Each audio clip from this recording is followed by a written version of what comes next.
할렐루야. 오늘도 주일 2부 예배 이 자리에 오신 여러분 모두를 주의 이름으로 축복하고 환영합니다. 여러분의 영혼이 늘 잘된 것처럼 범사가 잘되고 또 강건한 주의 은혜가 있기를 축원합니다. 여러분이 손대하는 모든 일들 우리 하나님께서 마치 요셉의 삶을 축복하셨던 것처럼 형통하고 축복된 주의 길들이 열려지기를 축원합니다.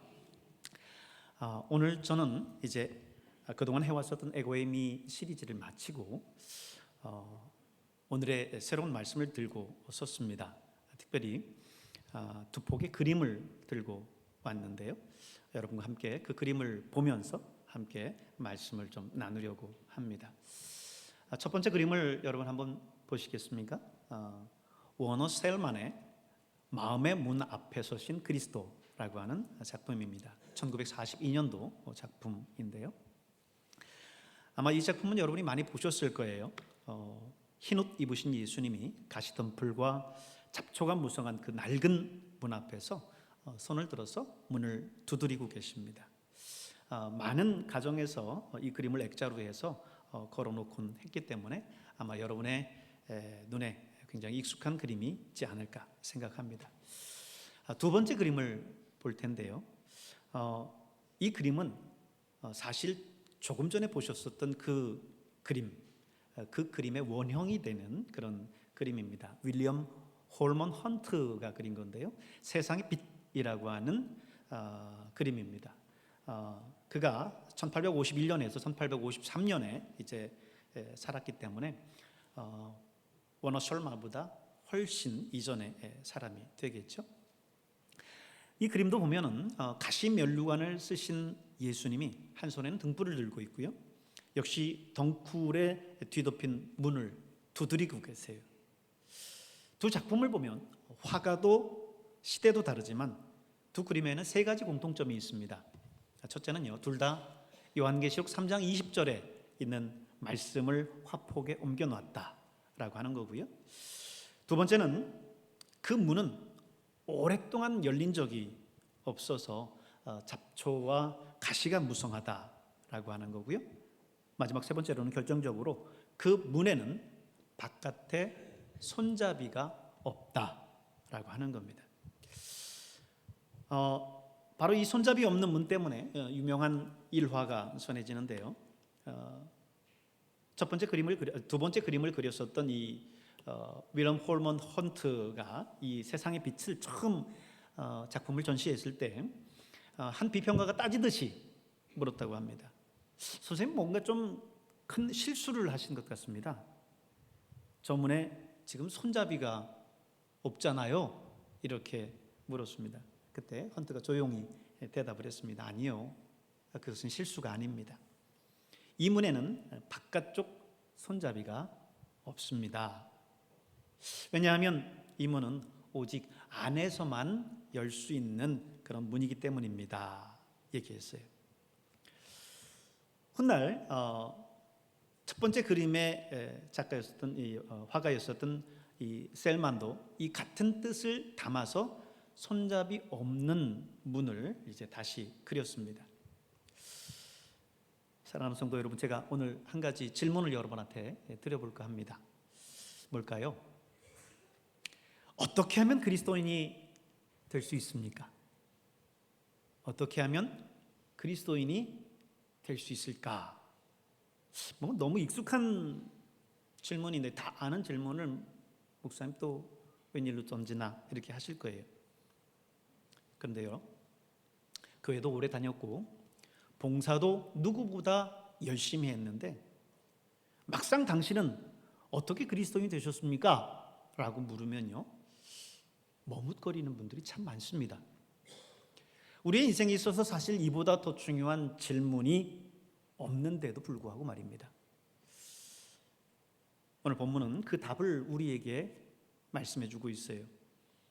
요한계시록 3장에 있는 말씀을 우리가 본문으로 삼았는데, 부활하신 주님께서 7 교회 가운데 마지막 라오디게아 교회에게 편지를 보내시는 내용이 오늘 본문입니다. 이 라오디게아 교회가 자기 자신에 대해서 스스로 평가하는 평가가 있어요. 그런데 예수님이 이 교회를 평가하는 평가와 너무나 반대가 되는 거예요. 우리는 이 지점에서 우리가 그리스도인이 되는 길인 뭔가라고 하는 것을 발견합니다. 여러분, 혹시 여러분 자신이 여러분 스스로를 평가하는 그 평가와 우리 예수님이 여러분을 평가하는 그 평가가 오늘 라오디게아 교회처럼 이렇게 사뭇 다를까 두렵지 않으십니까? 나는 신앙생활 잘한다라고 생각했는데 나는 그동안 오랫동안 주일도 잘 지키고 헌금 생활도 열심히 하고 봉사도 빠지지 않고 하면서 열심히 생활했다고 생각했는데 나에 대한 평가와 우리 예수님의 나에 대한 평가가 오늘 이렇게 다를 수도 있지 않겠습니까? 먼저 17절에 있는 말씀을 한번 보도록 하겠습니다. 17절 같이 함께 읽겠습니다. 내가 말하기를 나는 부자라 부유하여 부족한 것이 없다 하나 내 곤고한 것과 가련한 것과 가난한 것과 눈먼 것과 벌거벗은 것을 알지 못하는도다. 보세요. 라오디게아 교회는 자신을 이렇게 진단했습니다. 나는 부자야. 부족한 게 없어. 근데 주님의 진단은 어떻습니까? 정반대죠. 뭐예요? 곤고하고 가련하고 가난하고 눈멀고 벌거벗었다는 거예요. 근데요, 여러분, 이 진단이 얼마나 날카로운 진단인지 모릅니다. 오늘 본문에 있는 내용들에 등장하는 이 라오디게아 교회, 라오디게아라고 하는 이 도시를 살펴보면요, 그 내용이 더 선명해집니다. 이 라오디게아는 당대 손꼽히는 도시였어요. 거대한 금융도시여서 오늘날의 월스트리트처럼 정말 부유한, 자신의 부유를 자랑할 만했어요.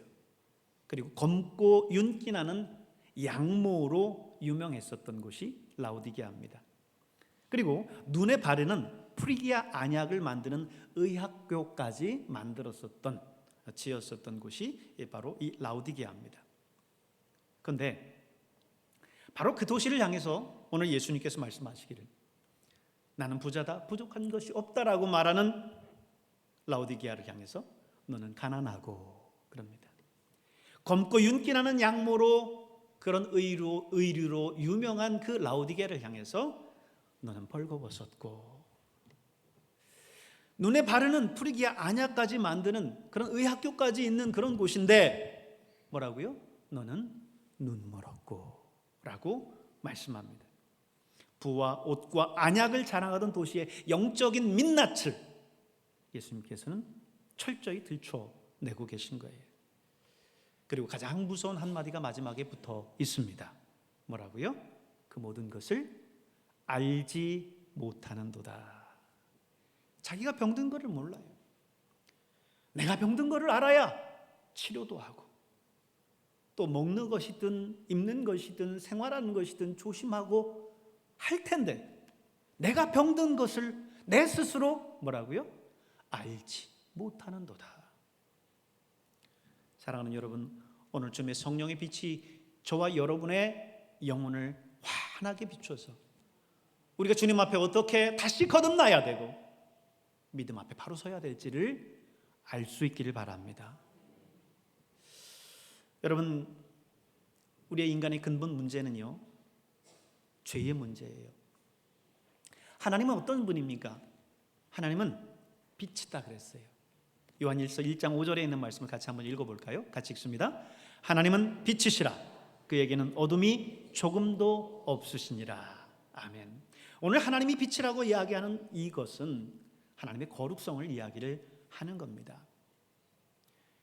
빛 앞에 어둠이 존재할 수 없듯이 지극히 거룩하신 하나님 앞에 죄인된 인간이 설 수 없음을 이야기를 하는 거예요. 지극히 거룩하신 그 하나님 앞에 우리가 나아가야 되는데 문제는 우리가 죄인이라는 거예요. 로마 3장 23절에 있는 말씀 같이 읽겠습니다. 모든 사람이 죄를 범하였음에 하나님의 영광에 이르지 못하더니. 아멘.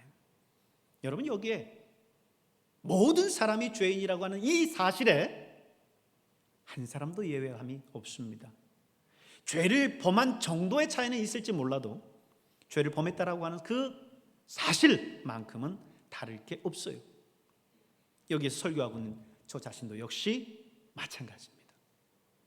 그런데 여러분, 그 지극히 거룩하신 그 하나님 앞에 우리 죄인된 인간이 서야 되는데, 나가야 되는데, 그 죄로 말미암아 어떻게 됐어요? 하나님과 우리 사이를 갈라놓았어요. 이사야 선지자는 이렇게 단식합니다. 너희 죄악이 너희와 너희 하나님 사이를 갈라놓았다, 이렇게 표현합니다. 여러분, 이것이 서두에 제가 그림을 통해서 보여드렸었던 굳게 닫혀있는 문입니다. 여러분, 사실 진짜 문제는 가난도 질병도 실패도 아니에요. 우리의 가장 깊은 문제는 거룩하신 하나님과의 단절이에요. 그 문이 닫혀있다라고 하는 사실입니다. 교회는 다니는데, 종교생활은 화려한데 정작 그 문은 굳게 닫혀있어요.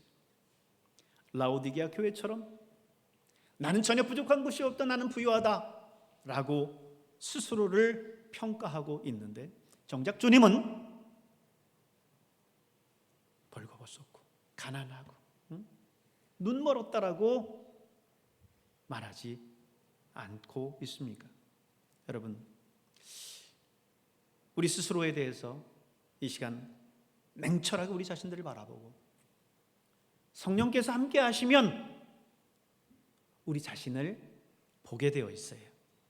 우리 내면의 빛이 밝으면 우리 자신을 볼 수밖에 없어요.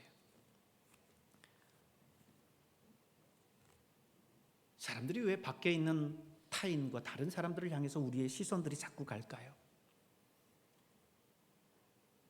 여러분, 지하철을 타고 혹은 밤늦게 버스를 타고 가신 적이 있습니까?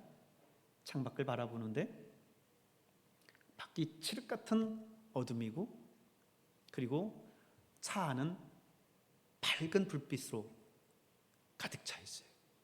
그러면 밖이 보이는 게 아니라 그 창문에 비친 내 모습만 보입니다.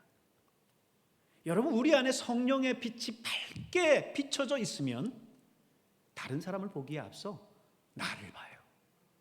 나의 연약함과 나의 부족함을 보게 돼요.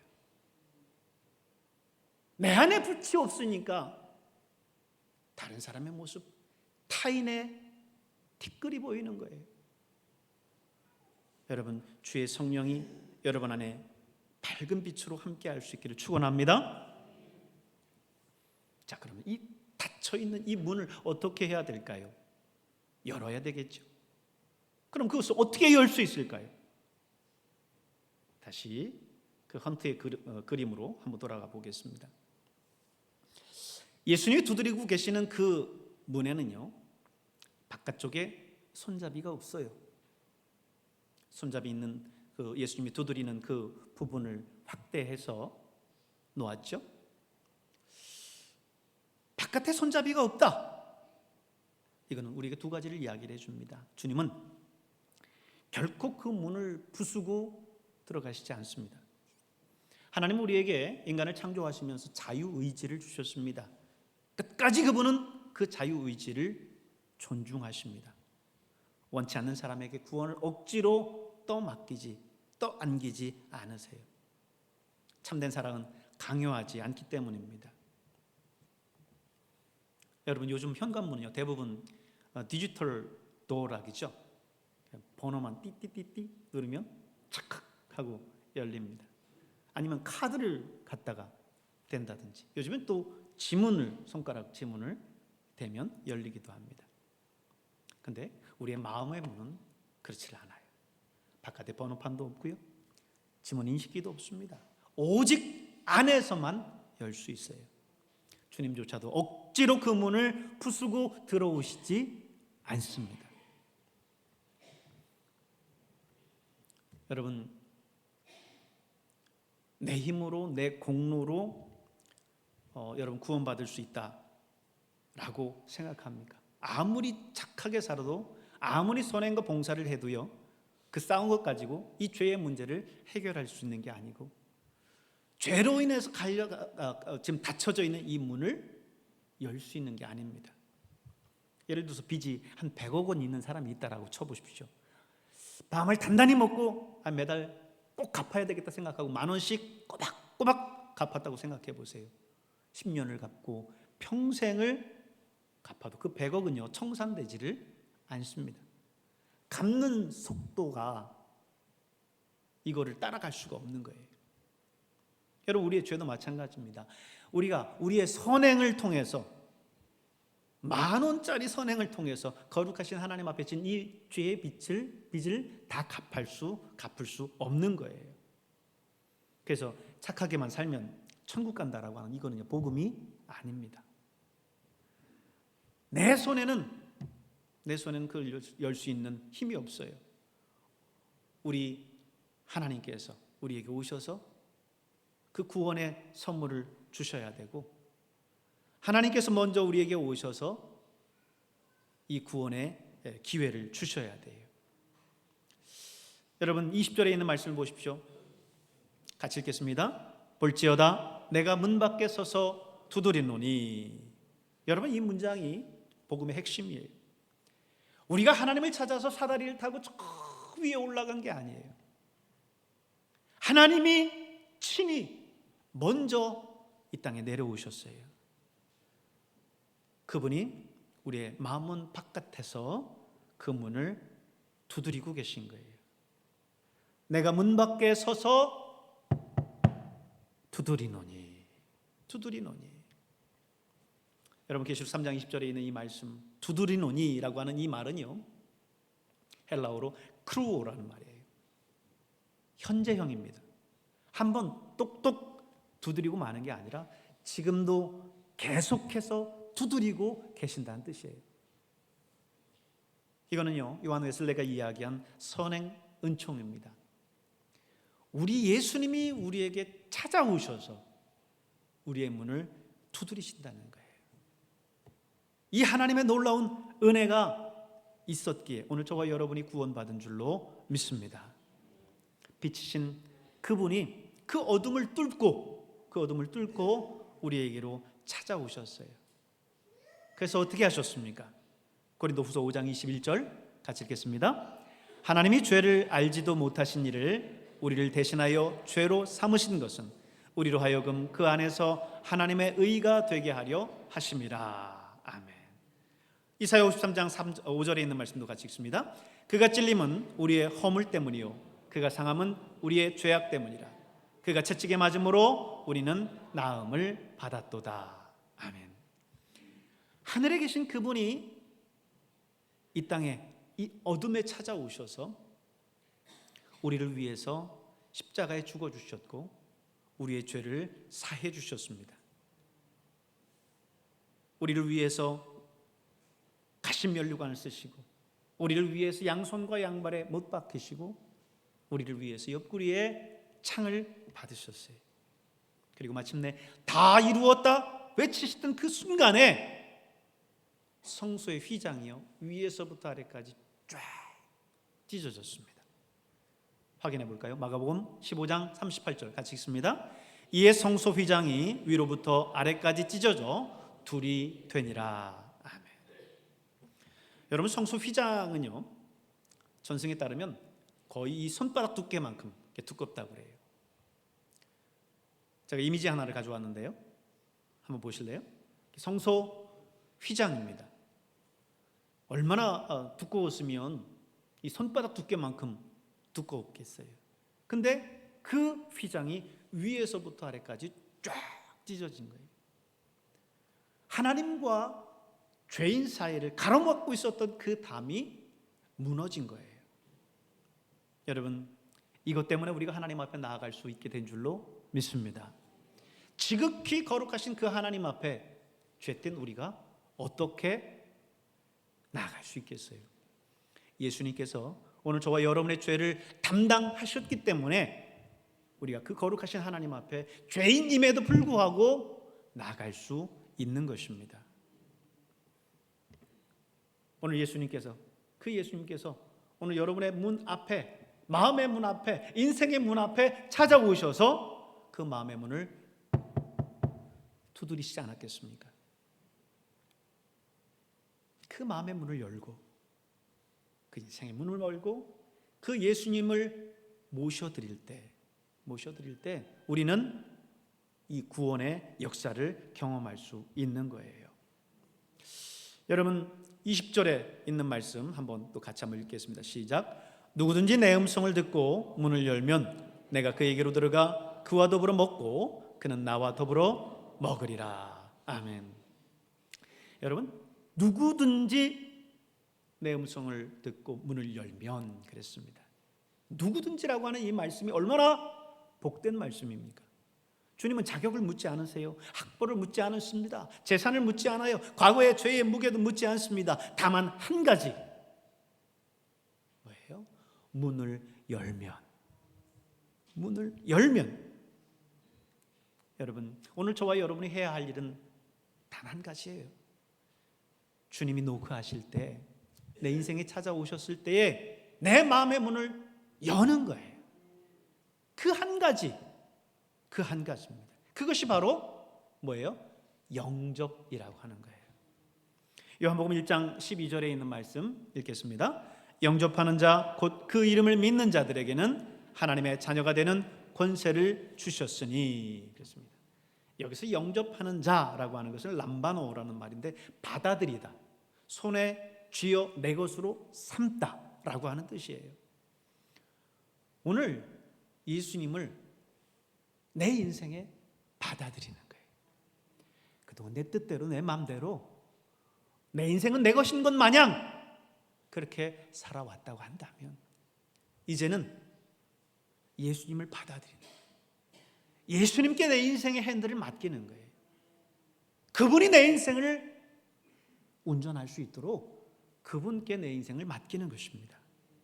그것이 바로 영접하는 거예요. 내가 내 마음의 문을 열고 그분을 영접하면 어떻게 하시겠다고 그래요? 주님이 함께 더불어 먹겠다 말씀합니다. 3장 20절 같이 읽겠습니다. 내가 그에게로 들어가 그와 더불어 먹고 그는 나로 더불어 먹으리라. 아멘. 더불어 먹다라고 하는 것은 그냥 끼니를 때우는 것을 이야기하는 게 아니에요. 먹고 배부른 것을 얘기하는 게 아니에요. 여러분, 식탁에서만큼 솔직하고 그리고 많은 대화를 스스럼 없게 나눌 수 있는 장소가 없습니다. 그래서 여러분의 인생에서 제일 많이 함께, 오늘 말씀의 표현대로 말한다면 더불어 먹은 사람이 누굽니까? 여러분의 배우자 아니겠어요? 그죠? 남편이고 아내고 그렇지 않겠습니까? 한평생 함께 식사를 해오지 않았겠어요?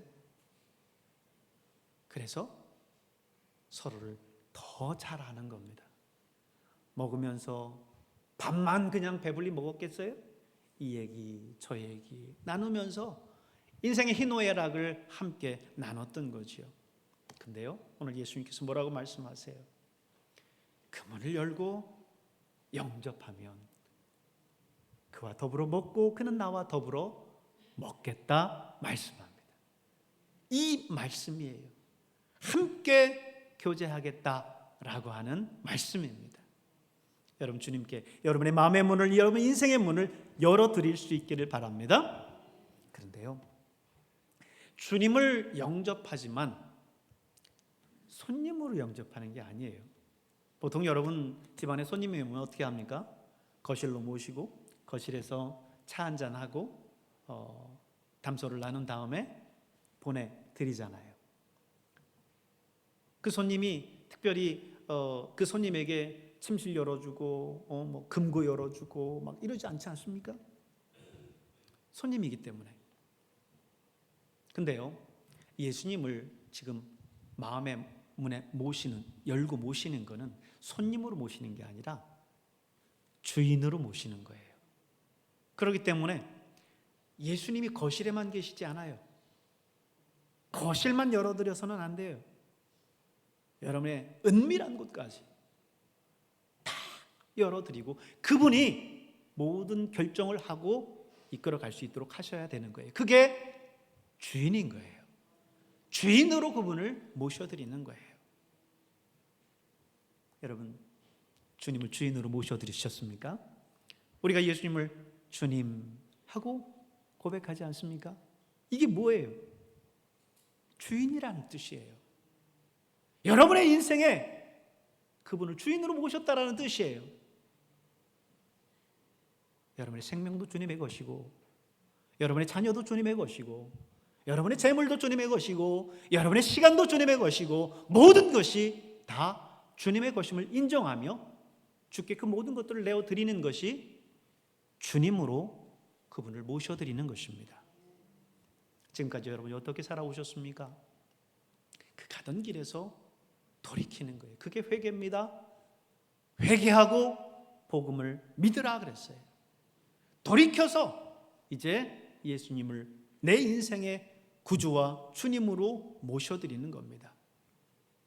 여러분, 오늘 예수님과 함께 정말 즐겁게 더불어 먹고 마시는 모습, 이미지 하나 보시겠습니까? 오늘 예수님이 함께 그 집안에 들어가셔서 식탁을 앉아서 둘러앉아서 먹고 마시는 그런 모습이에요. 즐겁게 웃으며 담소하며 나누는 모습이죠. 여러분, 저게 여러분의 인생입니다. 주님이 여러분의 집 안에 들어가셔서 여러분의 은밀한 부분들까지 다 주님이 주인이 되셔서 다스리고 통치하고 또 그분과 내 인생의 모든 것들을 나누면서 기뻐하고 또 슬퍼하고 함께 교제하는 것, 그것이 더불어 먹고 마시는 거예요. 여러분, 여러분의 마음의 문은 지금 열려 있습니까? 아니면 닫혀 있습니까? 종교라고 하는 그 이름으로 교회는 열심히 다녔는데 예수님께 언젠가부터 그 문을 굳게 닫아뒀어요. 예수님을 모시긴 모셨는데 거실만 내어드리고, 예수님 당신은 손님입니다. 침실과 금고와 이 은밀한 장소는 제 것입니다. 제가 할 겁니다. 주님을 모시긴 모셨는데 손님으로 모신 거예요.